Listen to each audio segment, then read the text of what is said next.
Video nga po pala ito ng last day ng pagtitinda namin ng prutas kahapon. Nag-alarm nga po pala ako ng alauna pero nagising po ako ng alas 12 ng madaling araw para po magsaing na. Masyado naman po yatang advance ang aking utak.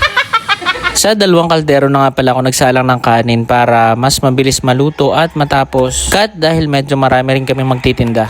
Habang ako'y nagsasaing, nagsalang na rin nga pala ako ng laba para habang naluluto ang kanin, natatapos din ang ating lalabhan. Siyempre, hindi mawawala ang ating kape. Kumbaga, ito na nakasanayan natin tuwing umaga. Dahil naluto na nga po yung ating kanin, ay dali-dali ko na rin sinando. Nagsisipag tayo ngayon para 1 taon tayong masipag. Ipinanganak man tayong mahirap pero gumagawa naman tayo ng paraan para umahon at makaahon sa kahirapan. Bagkus ang kahirapan pa ang naging sandata natin para mas maging matatag at mas lumabang pa sa buhay. Huwag lang tayong basta sumabay sa agos. Kailangan kumilos din tayo at gumawa ng paraan. Pagtapos nating magsaing sa 2 kaldero ay sakto naman at kumulo na rin yung tubig na ilalagay natin sa termos na dadalhin din natin sa tindahan. Ready na nga pala yung mga dadalhin natin sa tindahan. Dahil sasama na naman din si Altea sa palengke, pinagpainit na rin natin siya ng tubig at nagsalang na rin tayo ng kanin para sa maiiwan dito sa bahay. Dahil nga last day na ng pagpuprutas natin, abay sulit-sulitin na natin yung puyat dahil minsan lang naman dumating hanggang to pagkakataon. Sabi nga ng iba, wala daw ibang sinuswerte kundi ang magtitinda ng bilog na prutas. Pero mahirap din po ang aming pinagdadaanan dahil kailangan nyo pong gumising ng madaling araw, doon matulog sa palengke, maghapong nakatayo na nalilipasan ng guto. Pero worth it naman kapag natapos at naubos ang paninda. Pagtapos nga humain ng aking sinalang dining kanin na para sa mga may iwan din sa bahay ay sakto naman at natapos na rin yung ating labahan. Pagtapos mahango natin ay di sasampay na natin para matuyo.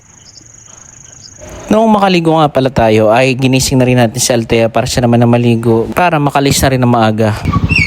Dahil may bukas na ang gasolinahan, pinagasan na rin ang full tank para hindi na magpabalik-balik. Maya-maya pa nandito din na nga pala tayo sa Lemery at nandito din na mga prutas. Dito na nga pala tulog ang mama at saka si Tinuna. Pagdating dito ay nagtimpla na kagad tayo ng kape. Siyempre, yan matik kagad. Out po sa lahat ng mamimili natin. Thank you po. At kahit madaling pa marami ng tao, baka nakikilala nyo ang mga pagmumukha nyo din ay shout out po sa inyo at maraming salamat po.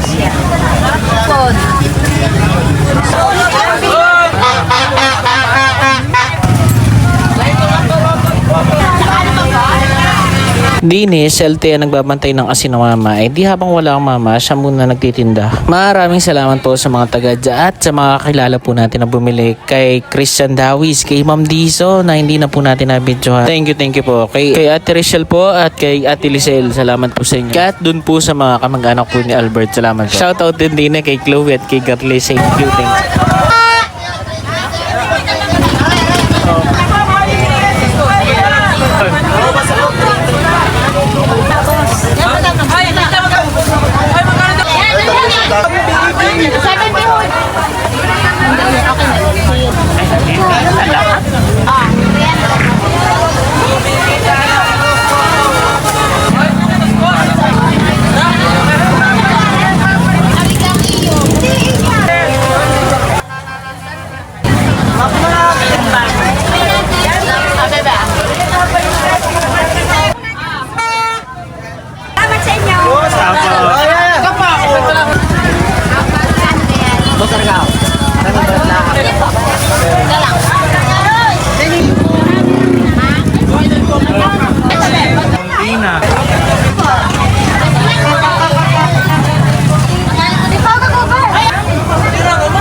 Pagtapos nating magtinda, by dilinis-linis naman tayo. Kailangan natin linisin ang ating paligid. Kinabot na rin nga pala kami ng gabi. Sinakay na rin nga pala yung papag na pinagpatungan ng ating mga prutas at binaklas na rin nga pala yung mga para wala nang babalikan. Nabukasan, yung ibang mga nadadaanan namin din sa daan ay halos may mga video okay na, nagpapaputok na at nagkakantahan na. Grabe ang pagkasabik sa amin tanggol. Narinig lamang ang tunog ng motor habol kaya siya hanggang din na lang muna. Baba.